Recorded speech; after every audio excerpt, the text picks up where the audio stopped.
Iniciando a gravação agora, professor. Perfeito, então, pessoal. Bom, boa tarde. Vamos falar um pouquinho hoje sobre um trabalho que eu fiz em parceria na Universidade de Bonn, na Alemanha. Esse trabalho foi publicado recentemente, por isso que eu trouxe aqui para falar para vocês. Eu não estava conversando muito sobre ele porque a gente estava em vias de publicação, e ele foi publicado numa revista do portfólio da Nature, o NPJ Vaccines, e a gente vai falar então sobre explorando a maturação viral para o desenho de estratégias terapêuticas. Para quem não me conhece, meu nome é Danilo, eu sou pesquisador na Faculdade de Ciências Farmacêuticas da USP de Ribeirão Preto, e hoje a minha linha de pesquisa é mais com imunometabolismo, como os vírus modificam o metabolismo celular para que eles atinjam os seus objetivos, mas hoje a gente vai falar umas coisas um pouquinho diferentes. A gente vai falar sobre maturação viral, como que isso ocorre e como a gente pode usar isso para terapias, tá? Não tem como eu falar de maturação viral se eu não falar do ciclo de replicação viral. Tá? Então, aqui a gente tem esquematizado o ciclo de replicação viral geral, tá? Varia muito de vírus para vírus, aqui é o vírus de RNA, que é o assunto com que eu mais trabalho, tá, pessoal? Então, a gente tem todas essas etapas, que são etapas do ciclo de replicação de um vírus. Tá? Então, a gente tem a ligação do vírus a um receptor, esse vírus vai entrar através de fusão com a membrana da célula, tá? Pode ser tanto com a membrana plasmática como dentro de endossomos, vai acontecer a liberação do material genético dentro da célula, e aí pode ser DNA ou RNA, tá? No caso aqui de RNA, produção das suas proteínas, montagem viral, maturação e liberação das novas partículas. Hoje a gente vai focar em maturação, tá? Aqui eu estou mostrando para vocês uma maturação que ocorre dentro das células, mas essa maturação também pode acontecer depois que essas partículas são liberadas. E aí que a gente vai mostrar um pouquinho para alguns vírus, a gente vai discutir como ocorre essa maturação em alguns vírus antes de chegar nos resultados do trabalho que a gente fez, tá? Bom, primeiro, maturação viral. O que seria isso? Maturação viral é um conjunto de eventos que vai acontecer após a montagem do vírus. E esses eventos, eles são necessários para que a partícula viral, ela seja infecciosa. Então, ela vai sair de um status imaturo, tá? Então, uma partícula que ela não tem poder de infectar novas células, para uma partícula infecciosa. Aqui eu trouxe só uma tabela para a gente ver alguns vírus, tá, pessoal? Eu cortei, aqui estão os vírus mais comuns que a gente vai falar sobre alguns deles, tá? Então, por exemplo, o HIV, ele tem um processo de maturação viral, só que ele usa a protease do próprio vírus e ocorre após o seu brotamento. Tá? Além disso, algumas proteínas do vírus, elas também são processadas dentro da célula, pela furina, que a gente vai falar bastante dela hoje. Flavivírus e alfavírus a gente também vai falar, então a furina atua nesses vírus dentro da via do transgolgi para a maturação desses vírus, tá? Mas a gente também tem o SARS-CoV, a gente tem os pneumovírus, herpes vírus, paramixo, tá? Que vai fazer a clivagem de F0 em F1 e F2, que é necessário durante o processo de montagem do vírus, tá? Para que essas proteínas tenham as suas funções. Então, aqui só um quadro geral para a gente ter uma ideia de vários vírus que passam pelo processo de maturação. E aqui a gente vai entrar em alguns deles, tá? Primeiro, o HIV. Como eu falei para vocês, o HIV, a maturação dele ocorre após o brotamento na célula, tá? Então, o vírus, ele sai da célula num estágio imaturo, que é esse estágio aqui, tá, pessoal? O HIV, quando ele está produzindo as suas proteínas dentro da célula, essas proteínas, elas formam poliproteínas, como a gente pode ver aqui. Eu não sei se vocês lembram do ciclo de replicação e produção de proteínas do HIV, a gente tem a GAG e a POL, tá? E essas proteínas, elas são produzidas de maneiras diferentes, em quantidades diferentes, em proporções diferentes. A GAG, ela é produzida em muito maior quantidade do que o complexo GAG-POL, tá? Então, o GAG-POL, ele é produzido também, tá? Mas em menor quantidade do que somente a GAG. E essas proteínas, elas saem dentro da partícula viral imatura, todas conectadas. E dentro da partícula viral, a protease do vírus, ele vai clivar nesses pontos que são mostrados aqui para vocês, para que a gente tenha o rearranjo e a formação do core viral, que é o capsídeo viral. tá? Então, aqui a gente tem a GAG, tá? A GAG vai ser cortada na proteína da matriz do vírus, que vai continuar associada à membrana, tá? E a gente tem o capsídeo, fora as outras proteínas que vão ser clivadas, que vai formar, então, aquele core viral, tá? Sem esse processo de maturação, a gente não tem a formação do vírus, e o vírus é um vírus não infeccioso, tá, pessoal? Estratégias que a gente tem para evitar que isso aconteça são inibidores da protease viral, tá? Aqui eu vou falar de 2 deles, tem outros, esses são os mais conhecidos, tá? Então, o primeiro é o atazanavir. O atazanavir, ele é utilizado ainda como uma droga para inibição da protease viral, então a gente vai ter uma partícula que não vai formar o core quando ela sai do vírus. O problema disso são os efeitos colaterais, tá? O atazanavir, ele causa, principalmente, um dos efeitos mais visíveis nesses pacientes é uma icterícia.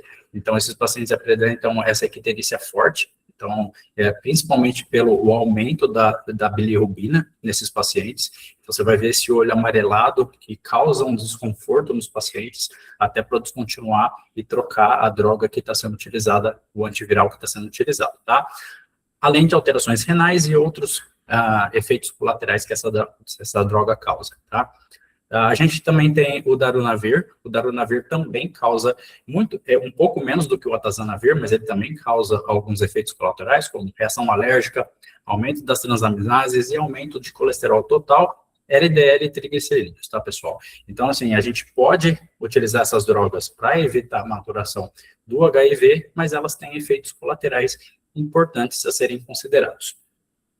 Outro vírus que a gente pode falar um pouquinho, que foi falado bastante, inclusive, desse vírus, é o SARS-CoV-2, tá? O SARS-CoV-2 é um pouco mais complexo do que a gente viu até agora no HIV e dos outros vírus que a gente vai ver. Por quê? Porque o SARS-CoV-2, ele tem, na verdade, 3 enzimas que vão fazer esse processo de maturação viral. E elas podem acontecer em momentos diferentes, tá, pessoal? Lembra que no ciclo de replicação do SARS-CoV-2, ele pode entrar na célula de 2 formas. Ele pode tanto entrar por ligação na membrana plasmática da célula, na verdade, essa é a via preferencial do vírus para entrar, digamos assim, ou a via mais comum que o vírus entra na célula, é por fusão com a membrana plasmática, mas ele também pode ser endocitado, tá? E dentro do endossomo, ele vai fazer a liberação do seu material genético. Em ambos os modos de entrada, ele vai fundir com uma membrana, liberar seu material genético e produzir suas proteínas, tá? Bom, a gente está falando de maturação. Então, aqui eu tenho a proteína spike do vírus, tá? A proteína S, que é a proteína de superfície do vírus. Essa proteína, ela vai ser produzida, e quando ela é produzida, ela vai passar por uma clivagem, tá? Essa proteína é a proteína responsável pela ligação do vírus na célula. Então, eu tenho aqui o domínio de ligação do vírus na célula, tá? E eu tenho também o domínio que vai fazer a fusão das membranas entre a membrana do vírus e a membrana da célula, tá, pessoal? Essa proteína, ela é produzida como uma proteína S inteira, tá? E essa proteína S, ela vai precisar ser clivada para que ela tenha a sua atuação. Se eu não tenho essa clivagem, novamente, o vírus não passa pelo processo de maturação e ele não é infeccioso, tá? Como que acontece essa clivagem? Para o vírus SARS-CoV-2, ela acontece de 2 formas, na verdade, de 3 formas. Primeiro, ela acontece no transgolgi, tá? Enquanto essas proteínas são produzidas, na verdade, a furina vem aqui, tá? Então, a proteína furina, a protease furina, clivar a proteína S em S1 e S2. Ela cliva em 2. Isso acontece como uma ativação prévia dessa proteína. Apesar de acontecer a clivagem, elas continuam unidas, tá? Então, o vírus, ele sai da célula com uma proteína spike pré-ativada pela furina. Então, existe a primeira clivagem, tá? Então, forma S1 e S2 da proteína S. Quando esse vírus liga ao receptor da célula, lembrando que o S1 que tem o domínio de ligação ao receptor, a gente vai ter outras enzimas ou outras proteases que vão fazer o resto da clivagem, tá? No caso aqui, eu tenho TMPRESS2, ela vai fazer a clivagem no S2', tá? liberando o peptídeo de fusão para que o vírus se funda com a célula. Tá? Então, lembrando que a clivagem da furina, ela é importante para que o vírus tenha essa modificação conformacional nas suas proteínas, para que a TMPRESS2 alcance o sítio de clivagem, tá? E clive, liberando o peptídeo de fusão. Se eu não tenho TMPRESS2 na superfície da célula, esse vírus vai ser endocitado, e aí as catepsinas vão fazer a clivagem dessa proteína para que o vírus se funda com a membrana do endossomo, tá? Pareceu um pouco complexo, mas esse vírus é um pouco complexo mesmo, e a gente vai ver um pouquinho alguns experimentos que mostram a importância dessas clivagens, tá? Então, quando a gente fala do SARS-CoV-2, lembra que eu mostrei para vocês a clivagem aqui pela furina, e a clivagem S2', que vai ser onde vai ser a TMPRESS2 vai fazer a clivagem, tá? Nesse estudo, esse artigo é muito interessante, tá? Então, o que eles avaliaram aqui? Talvez um pouco parecido do que eu vou mostrar para vocês que a gente fez, mas eles tentaram atuar em cima da furina. Eles queriam ver qual que é a importância da furina na infecção do SARS-CoV-2. Então, eu tenho aqui o vírus com a sequência do vírus normal, tá? Wild type, sem mutações. Eles fizeram uma mutação no sítio de clivagem de furina e deletaram também esse sítio de clivagem. Tá? Quando eles fizeram isso, eles trabalharam com 3 vírus diferentes, o pseudotipo, uma VLP e o SARS-CoV-2. E eles verificaram que quando eu tenho uma célula expressando furina normalmente, com wild type eu tenho a clivagem da proteína S, mas quando eu faço tanto a mutação quanto a deleção, eu não tenho clivagem. Quando eu tenho uma célula que não tem furina, mesmo no wild type, eu ainda tenho clivagem. Ou seja, essa clivagem não é exclusiva da furina, tá? Ela ocorre numa célula wild type, tá? No vírus, desculpa, wild type, ela ocorre numa célula sem furina, essa clivagem que seria específica da furina está ocorrendo também. Tá? Isso foi demonstrado tanto para o VLP quanto para o próprio vírus. Tá? Então, quando eles trabalharam infectando as células, eles verificaram isso. E aqui, nessas células que são deletadas de furina, ele verificou que o vírus infecta, produz plaque, mas numa quantidade menor, um pouco mais devagar do que numa célula que ela tem a furina normalmente. Tá? Aqui só mostrando, na verdade, a quantidade de vírus que foi recuperado. E o que eles falam nesse artigo? A furina, ela é importante para a clivagem da proteína S, tá? Em S1 e S2, mas no caso da ausência da furina, outras proteases podem fazer o mesmo, tá? Inclusive a TMPRESS2. Ela pode clivar para que aquele sítio que ela precisa fazer a clivagem do S2' seja disponível para que o vírus entre na célula.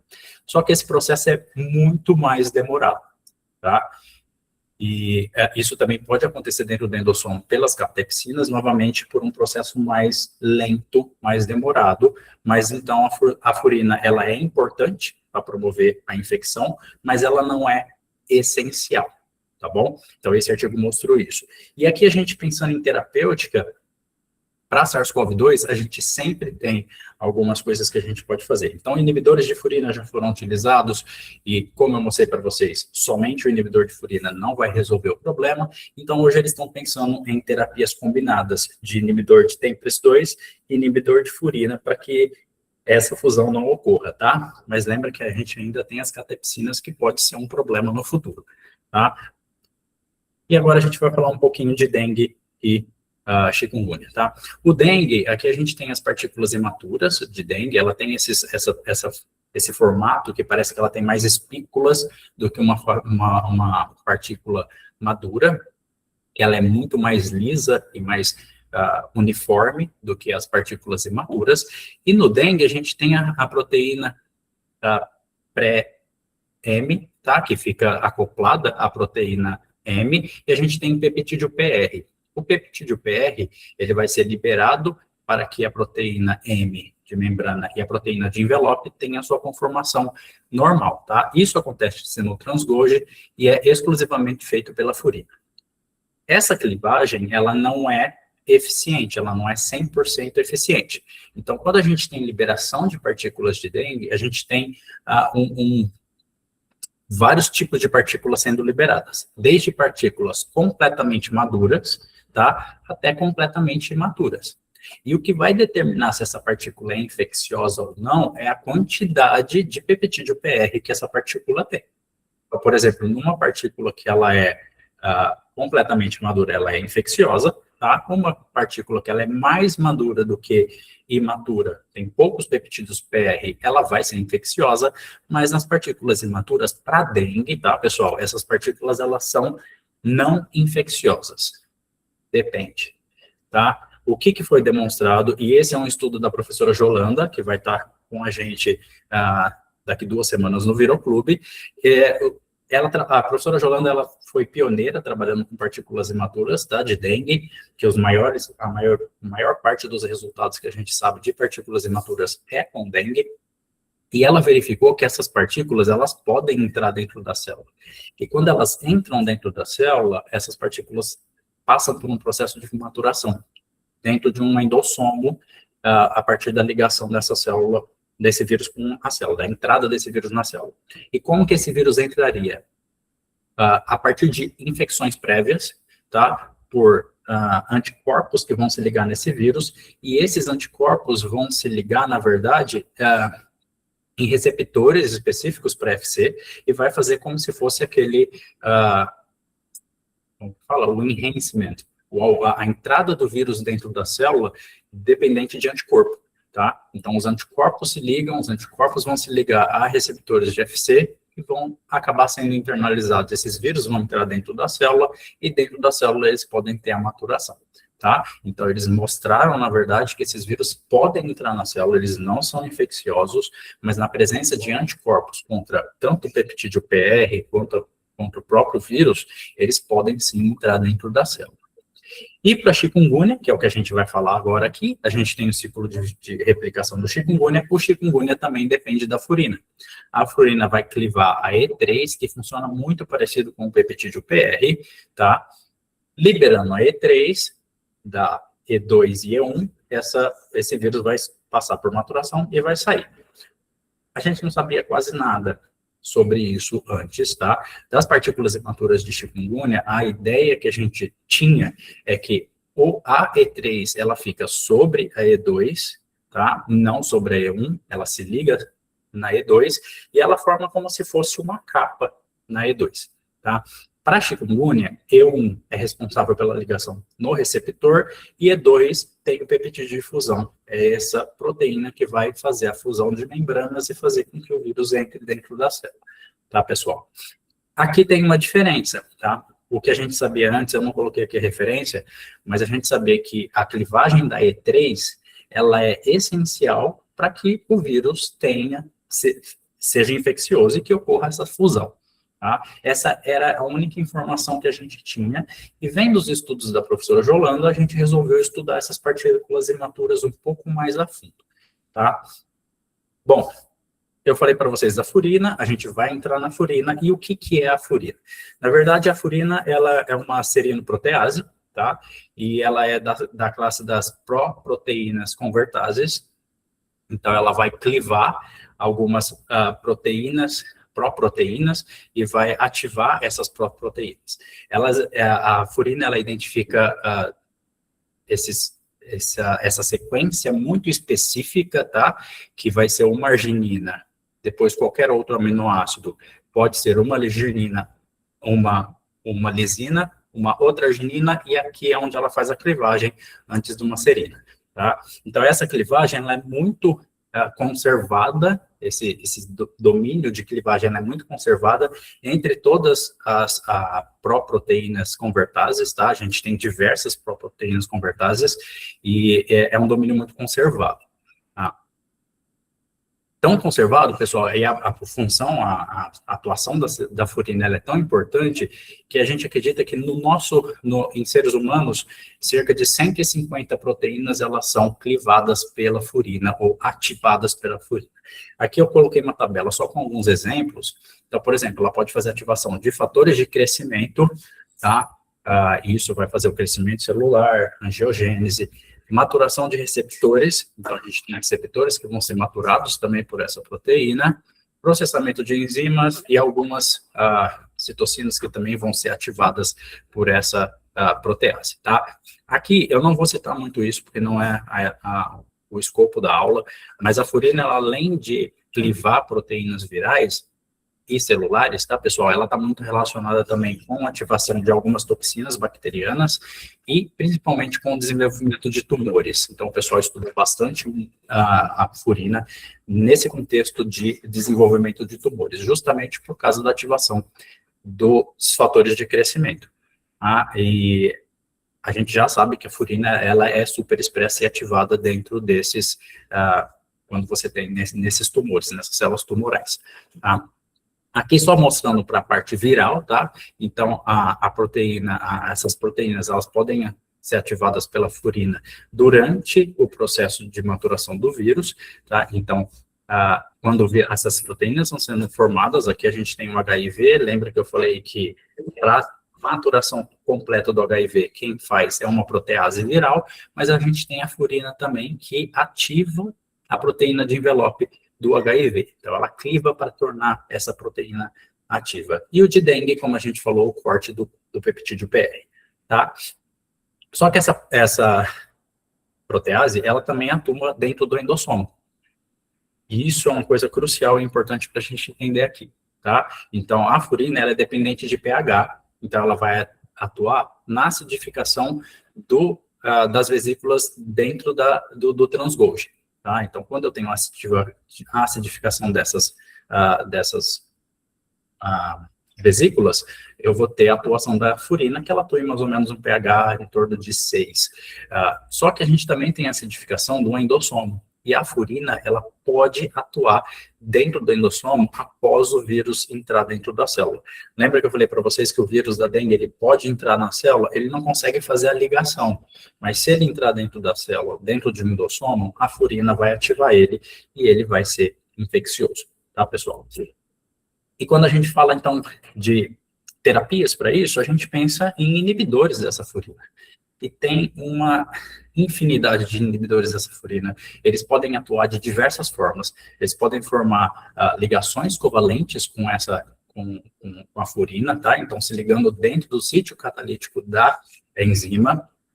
E quando eles se ligam dessa forma, ele vai inativar a furina permanentemente, tá? Então, aqui a gente tem alguns exemplos de inibidores que podem ser usados para algumas infecções virais, como para dengue, como para SARS-CoV-2, tá? Os primeiros que a gente teve foi esse nome mais complicado aqui, DEC, esse nome grande. Ele formava, na verdade, um complexo permanente dentro do sítio catalítico da enzima, tá? Então, essa enzima era completamente inativada.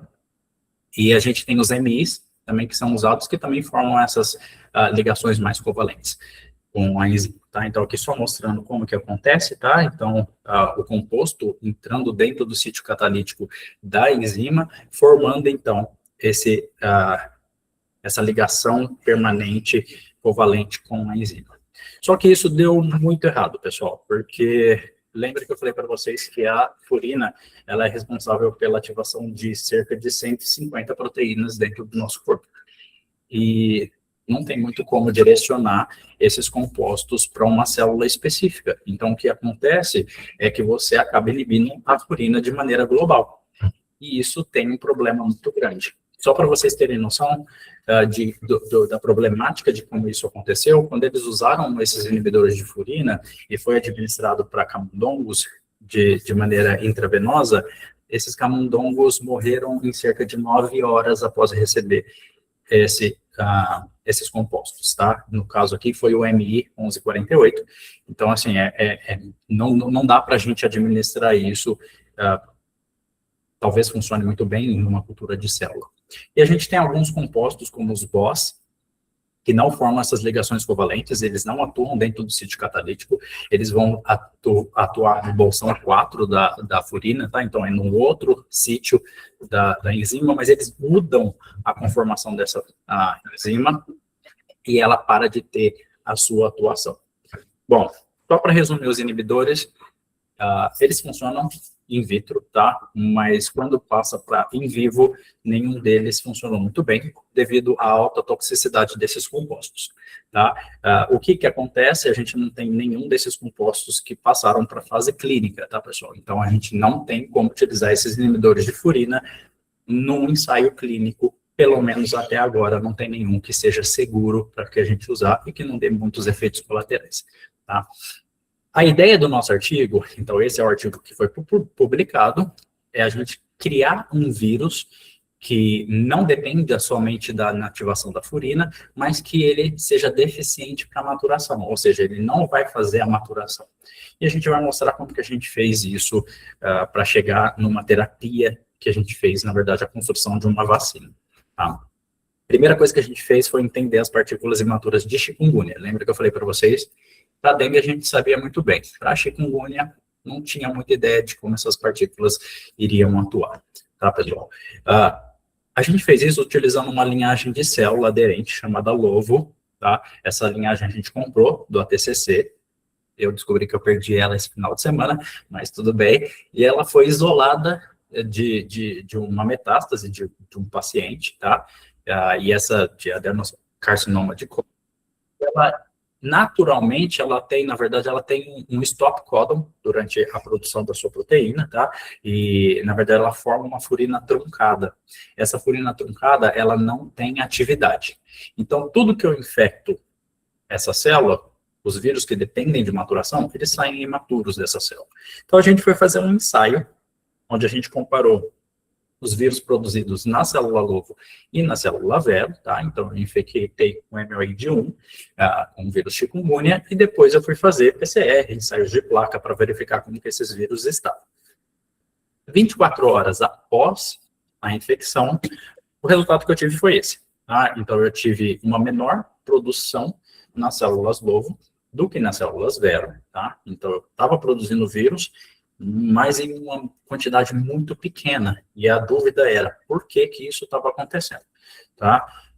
A gente criou uma hipótese de que esses vírus, eles não eram infecciosos, tá? Então, eles estavam sendo liberados, eles acabavam ficando presos dentro do endossoma. Então, a gente mudou um pouco a nossa abordagem. Eu precisava desses vírus para fazer os nossos ensaios de infecção posteriores. Então, eu acabei diminuindo a quantidade de horas durante a infecção, aumentou a minha quantidade de vírus, mas eu também fiz uma ultracentrifugação. Eu concentrei esse vírus num câncer de sacarose de 20% para que eu tivesse uma maior quantidade, porque ainda 10 a quarta vírus por ml é pouco para a gente trabalhar, tá? Bom, a partir disso a gente foi ver como que esses vírus estavam, tá? A gente usou microscopia eletrônica com contraste negativo de coloração, tá? A gente fez isso aqui na Faculdade de Medicina de Ribeirão Preto, e com isso a gente verificou que as partículas maduras do vírus, elas eram menores do que as partículas imaturas. Aqui é um pouco lógico, tá, pessoal? Lembra que na imatura eu vou ter uma proteína extra, que é a E3, e a E3, o chikungunya, ele forma um trímero de espículos, tá? Então, eu vou ter, na verdade, um trímero de dímeros, então eu vou ter várias dessas E3, e, consequentemente, eu tive uma quantidade, um tamanho de partícula imatura muito maior do que comparado com a madura, que era o esperado, em torno de 70 micrômetro, que a gente espera na literatura, tá? Então, aqui é só a conclusão de que essas partículas eram maiores do que as partículas maduras, as partículas imaturas que a gente produziu. E a partir disso, a gente foi fazer um ensaio de infecciosidade. A gente foi ver se essas partículas, elas infectam células. Então, a gente testou diversas linhagens de célula, tá? E aí eu fiz uma comparação entre as células maduras, o vírus maduro, e o vírus imaturo. A gente infectou essas células e fez 6, 12, 24, 48 horas ensaios de placa para a gente ver se os vírus que a gente infectou as células, se eles conseguem infectar e formar uma prole. O que a gente teve de resultado foi isso, tá? Nas células vero, HeLa e C636, apesar de um atraso na replicação, tanto as partículas maduras em cinza, quanto as imaturas em pretos, elas conseguiram formar uma prole viral, tá? Então, eu tive infecção, eu tive replicação. Quando eu infecto nas células LOVO, eu só tenho o vírus maduro entrando e formando prole viral, tá? Só que essa prole viral, ela decai com o tempo. Então, o que aconteceu aqui? Lembra que eu falei para vocês que a furina, ela também pode atuar dentro do endossomo, tá? Então, o que a gente hipotetizou a partir disso é que as partículas imaturas, elas entram na célula, vão para o endossomo e a maturação ocorre dentro do endossomo. Por isso eu tenho esse atraso na replicação, mas no final, para células que são furino competentes, a gente tem replicação das partículas imaturas. Para células furino que são deficientes em furina, a gente não tem essa infecção não ocorre, tá? Então, o vírus não consegue proliferar. Para verificar se isso era verdade, a gente fez a transfecção de uma órfide de furina nas células LOVO, tá? Então, só para verificar se não era algum problema da célula ou algum outro problema, a gente transfectou, então, uma órfide de furina nas células LOVO. Então, com isso, a gente conseguiu restaurar a furina. Lembra que eu falei para vocês que ela é truncada, tá? Então, aqui no Western blot, para a célula LOVO, eu tenho em torno de 50 kilodaltons, normalmente, e a nossa proteína furina, ela é em torno de 90, mais ou menos.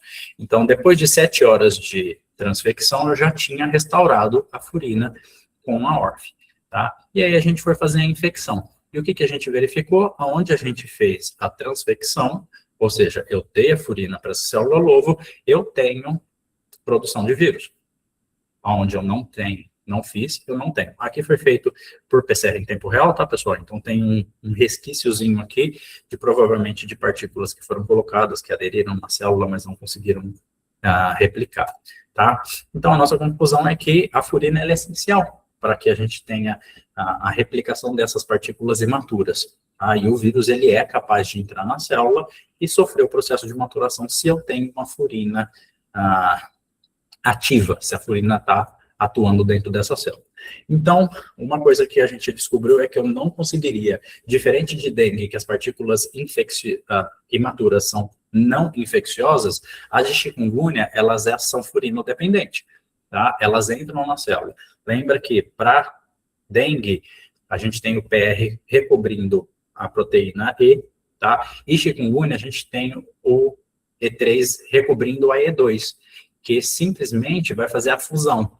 Mas a E1, que faz a ligação do vírus com a célula, ela está liberada. Então, o vírus liga, ele entra e acaba sendo clivado pela furina dentro do endossomo. Então, eu não posso trabalhar com essas partículas. O que a gente resolveu fazer, então?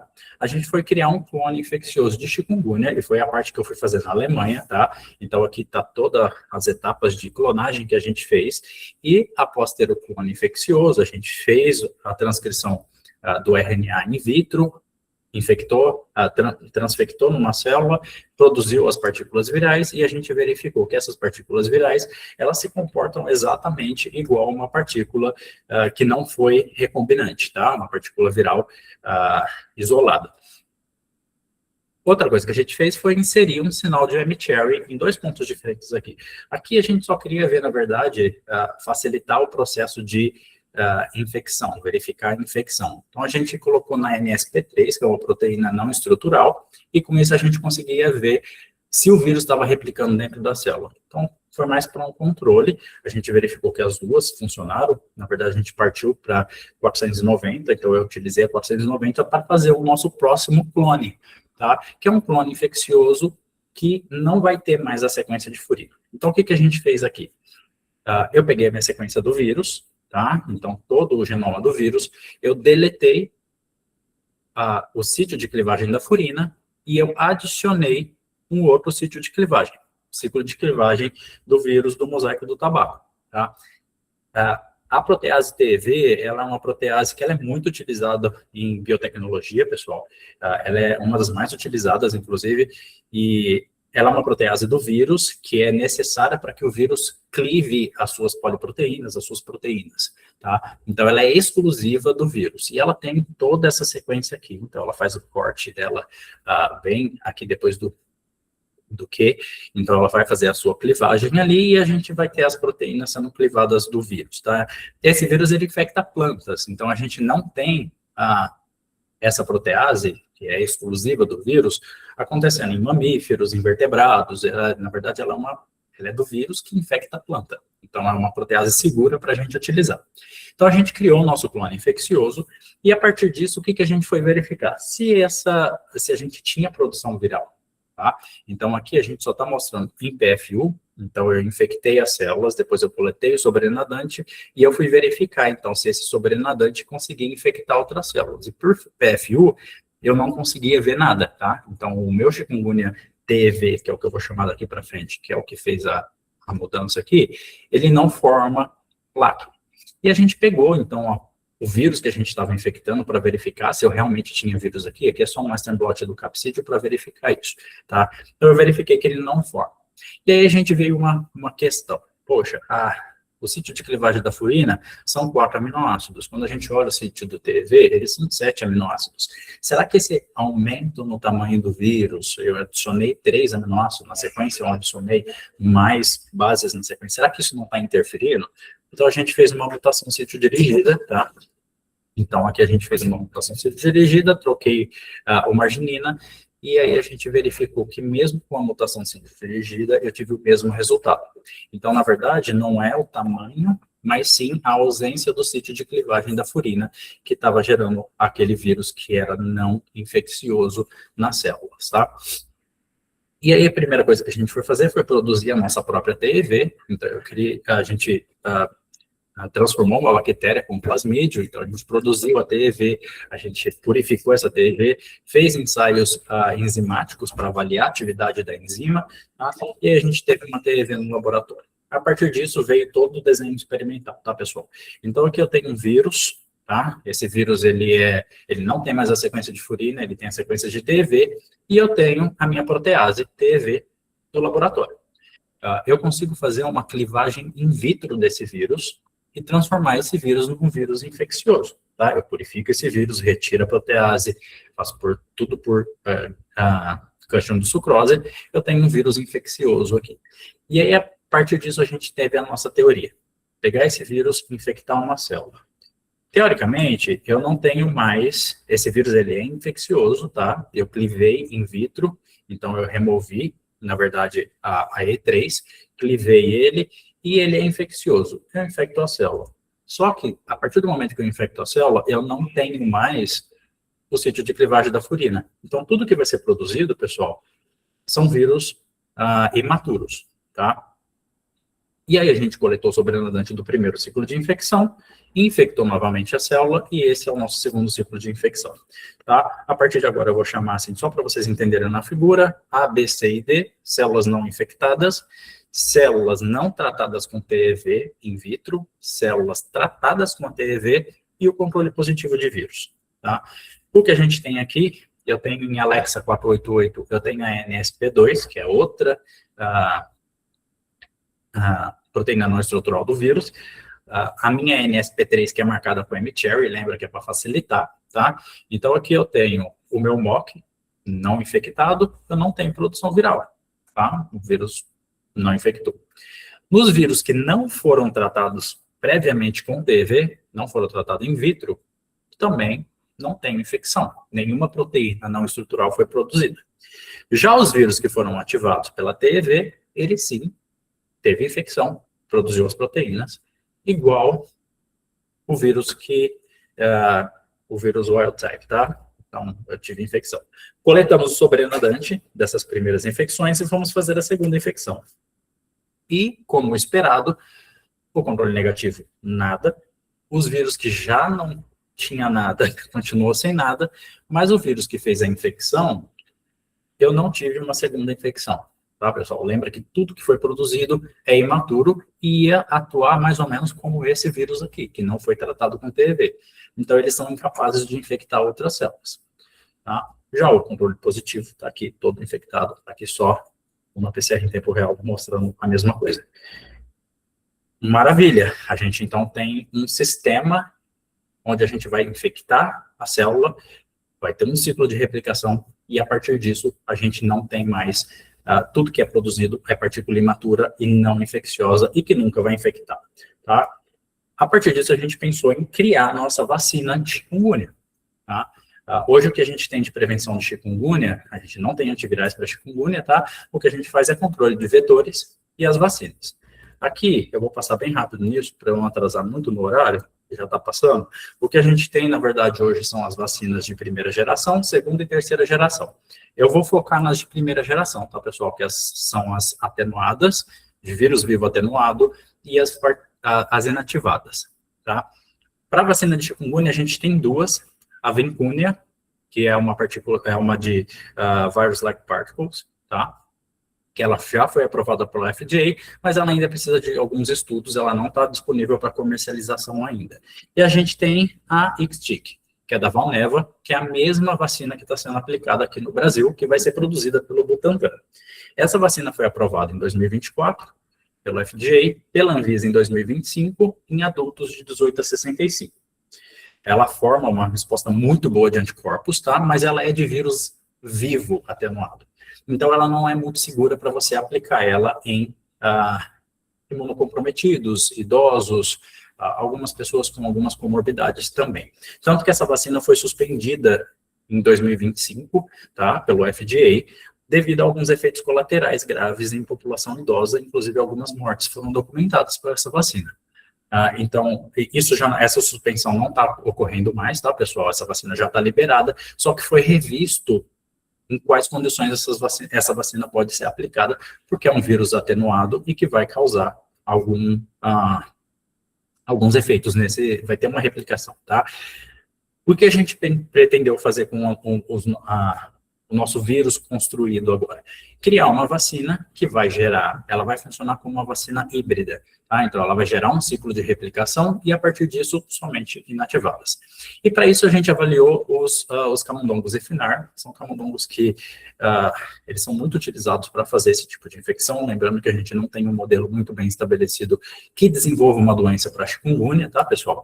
Então, principalmente para testar a vacina. Então, a gente usou esses camundongos e a gente infectou esses camundongos com partículas infecciosas, tá, que foram clivadas com a protease, aquelas nossas partículas imaturas, mas não passou por esse processo de protease e o nosso controle negativo. Então, fizemos a imunização, 10 a quarta, 10 a terceira, 10 a segunda, lembrando que nenhum camundongo sofreu com a imunização, tá? Apesar desses camundongos serem muito sensíveis, e a gente fez o desafio com 10 LD50 com o vírus selvagem de chikungunya.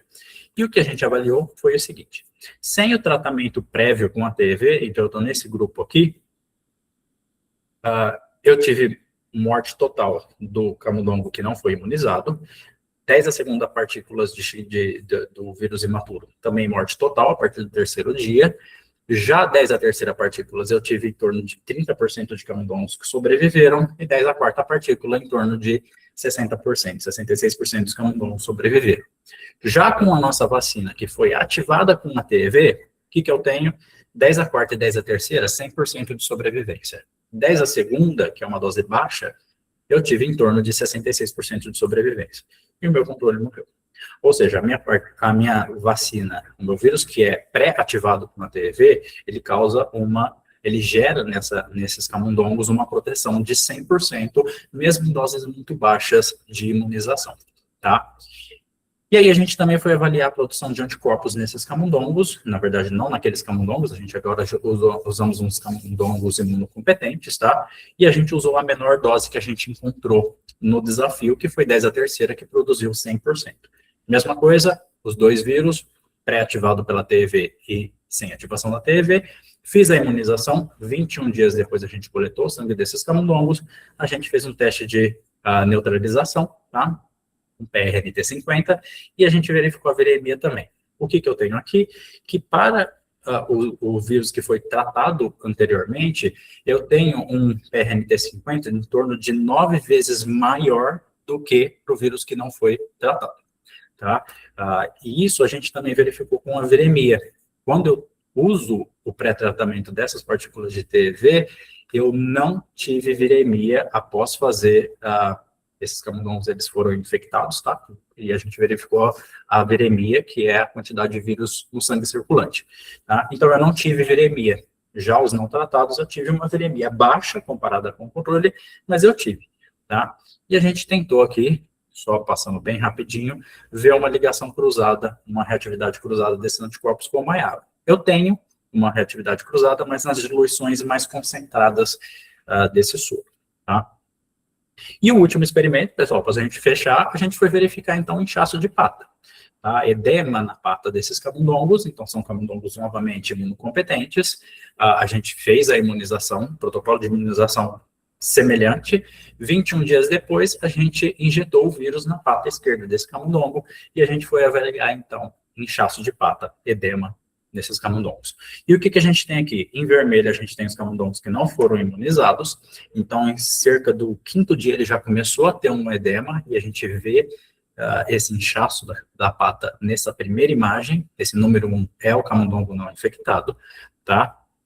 Já os camundongos que foram tratados com as partículas pré-tratadas com TEV, é o em azul aqui, e é o número 2, a gente não tem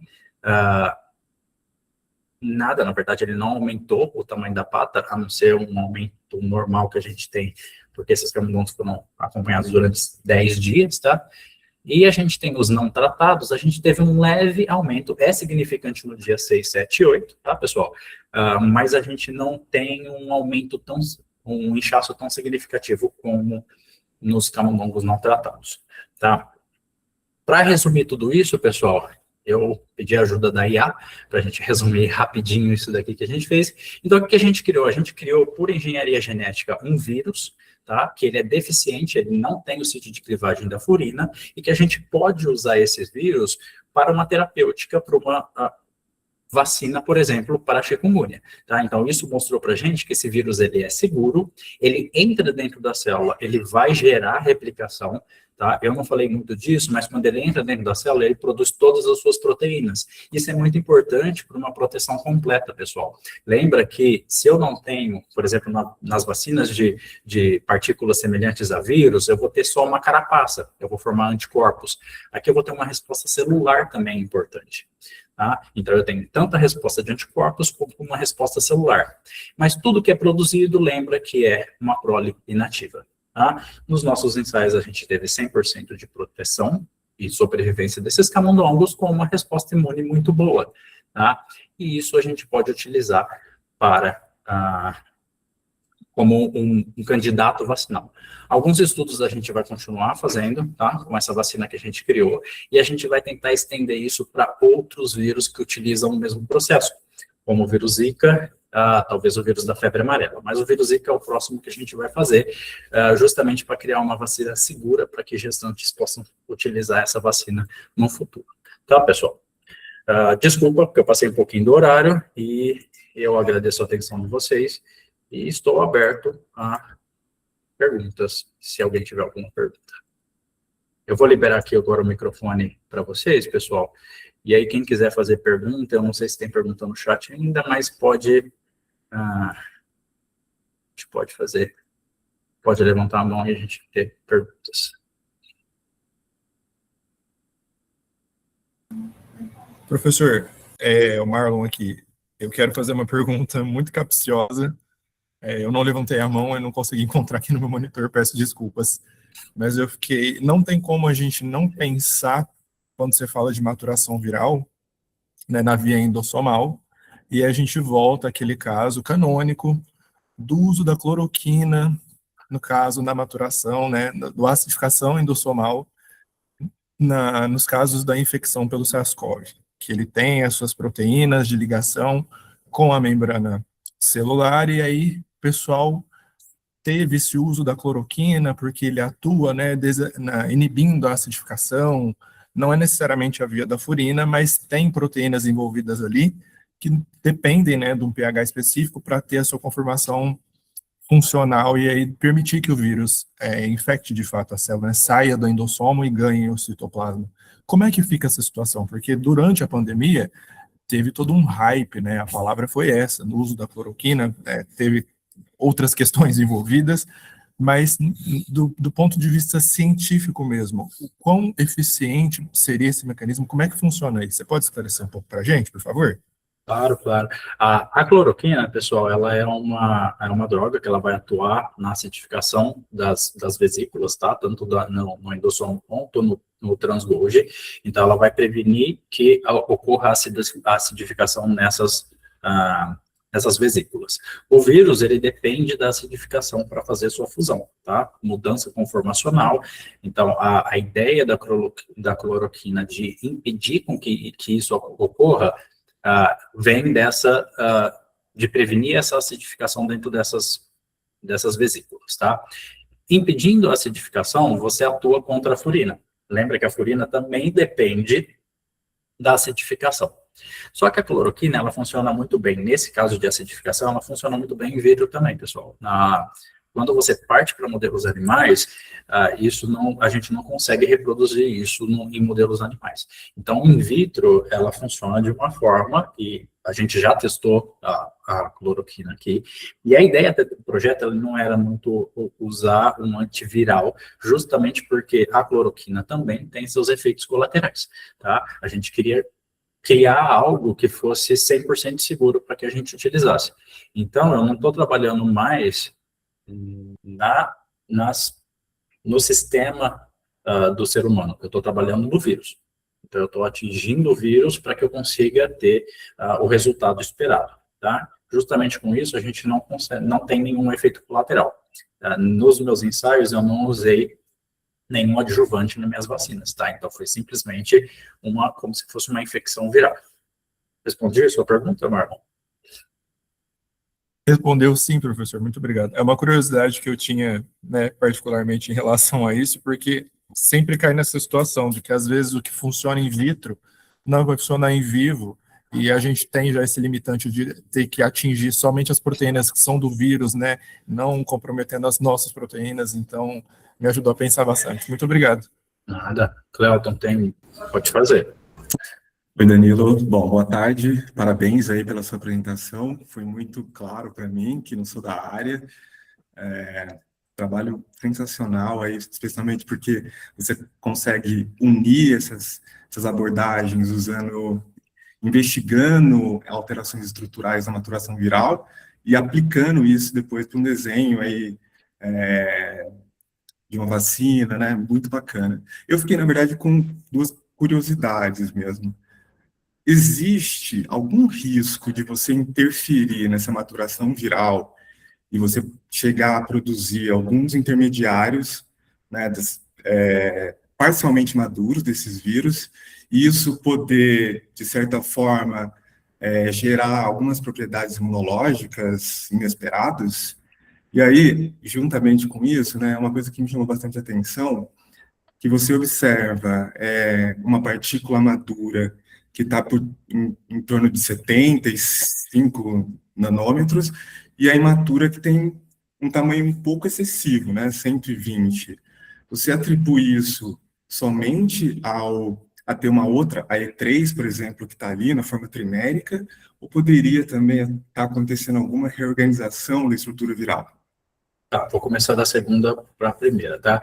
Acontece sim, igual no dengue, a gente tem uma partícula que ela tem umas espículas um pouco mais pronunciadas, tá? Então, você tem realmente uma reorganização, até pela inserção dessa outra proteína, tá? Então, você tem uma mudança conformacional ali. Eu não sei se você reparou quando eu mostrei de dengue, quando ela está com o peptídeo PR, a proteína E, ela fica meio que em formato de espícula. Então, ela forma realmente uma partícula maior. Inclusive, na minha apresentação, no começo eu coloquei duas partículas, uma imatura e uma madura, e na própria eletromicrografia que o pessoal faz, a imatura, ela é maior, tá? Então, a gente já esperava encontrar uma partícula um pouco maior, sim, não somente pela adição da E3, mas por mudança conformacional. Ela realmente fica uma partícula mais, com umas espículas mais pronunciadas, tá? Agora, da sua primeira pergunta, eu não sei se eu entendi muito bem, você falando, na verdade, da formação de algumas partículas que poderiam ser maduras a partir desse processo? Mais ou menos assim, você vai interferir na maturação. E aí, ao interferir, você pode produzir algumas partículas que não estão maduras, mas são parcialmente maduras, e a partir destas, você ter uma resposta imunológica inesperada? Sim, para a dengue, a gente sabe que a gente tem anticorpos anti-PR, tá? Os anticorpos anti-PR, eles são importantes. A dengue sai um pouco diferente de chikungunya. A gente tentou avaliar em chikungunya anticorpos anti-E3, para ver se isso era algo interessante. Em alguns pacientes, a gente até conseguiu encontrar esses anticorpos, mas eles eram muito baixos em relação aos outros anticorpos que a gente encontrava. A gente tem, sim, tá?